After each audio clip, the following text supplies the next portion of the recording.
The Vanishing Night, Last Night on Earth, Part 1, The Vanishing Night. It was the night when the world seemed to hold its breath. The small town of Pine Ridge was quiet, with only the distant hum of the wind through the trees. Inside an old diner, three friends sat together, oblivious to the fate that was waiting for them. David, a tall, broad-shouldered man in his early 30s, stirred his coffee nervously. He kept glancing at the clock, watching the minutes tick by.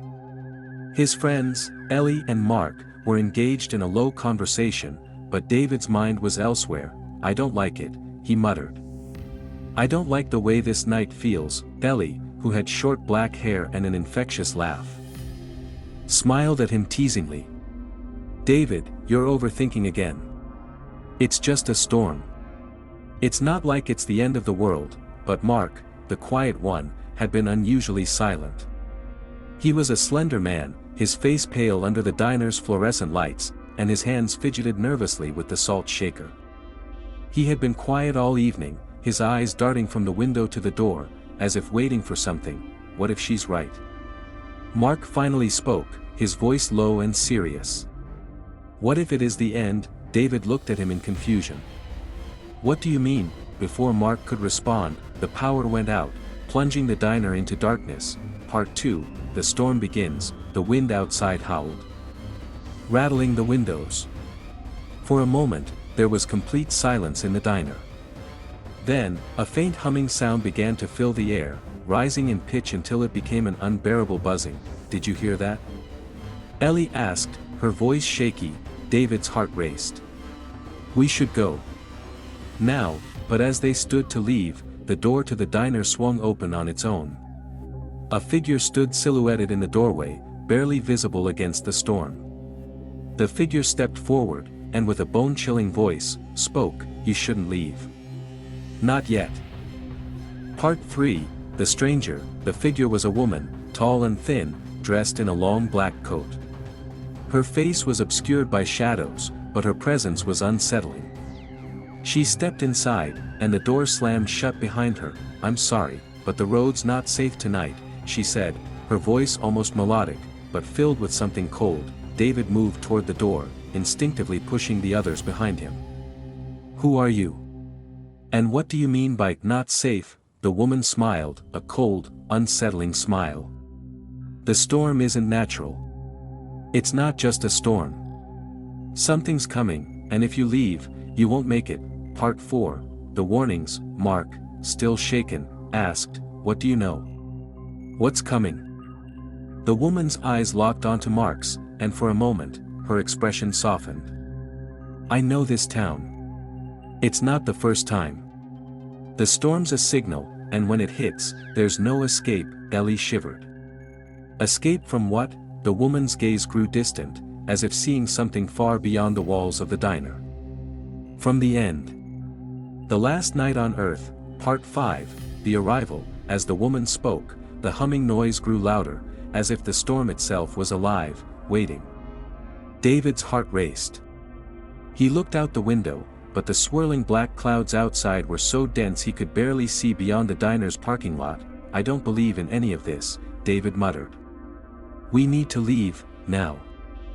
But Ellie stopped him. "What if she's telling the truth? What if something is coming?" Before David could respond, the walls of the diner trembled, and a low growl echoed from deep within the storm outside. Part 6, The First Sign. Suddenly, the diner's lights flickered and then went completely dark. The eerie humming was now accompanied by a low, guttural rumbling. The ground beneath them shook, and the three friends could feel the air grow thick with tension. Mark's breath came in shallow gasps. "What the hell is that?" The woman's face was now illuminated by a strange, otherworldly glow. She looked directly at them, her eyes filled with terror. "It's here." Part 7, The Fear Spreads. Panic began to spread through the small diner. Ellie clutched David's arm tightly. "We can't stay here. We need to leave now." David looked at the woman, his voice trembling. "What's happening? What's coming?" The woman didn't answer immediately. Instead, she reached into her coat and pulled out a small, old-fashioned compass. "This is your only chance. Trust it." Don't Look Back, Part 8, The Darkening World. Suddenly, the door swung open again, this time with a violent force.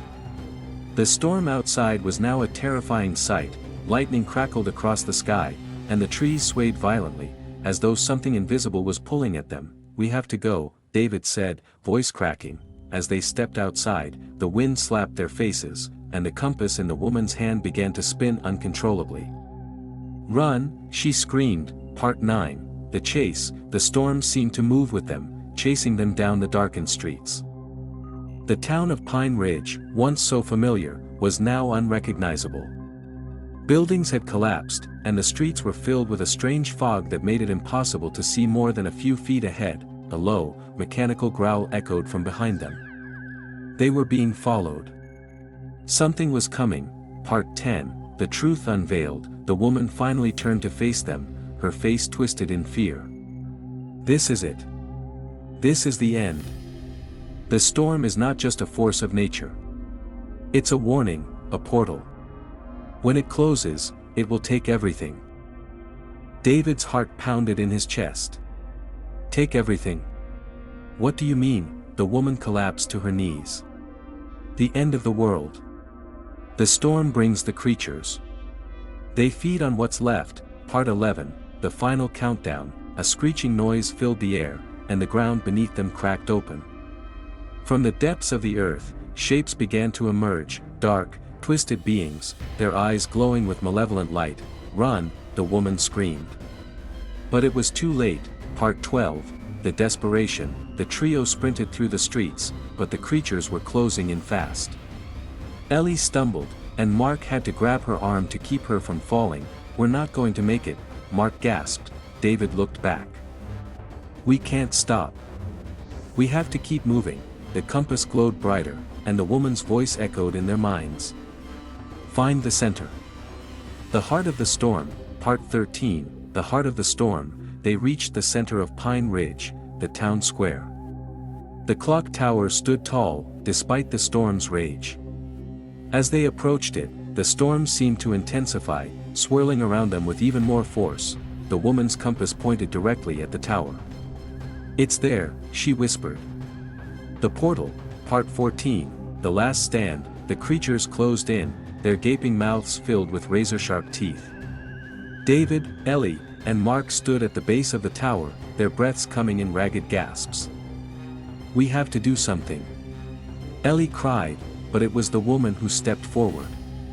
"It's time to close it.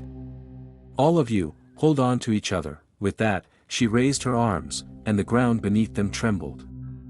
A flash of blinding light erupted, and the storm began to fade. Part 15, The Final Moment. When the light subsided, Pine Ridge was silent. The creatures were gone, and the storm had lifted. But the world felt empty, as if something had been taken. David looked around. The town was still there, but it felt wrong. The woman was gone, and they were alone. "The end isn't over," Mark said, his voice hollow. "It's just begun." And as the first light of dawn broke through the clouds, they realized nothing would ever be the same again. End of Last Night on Earth.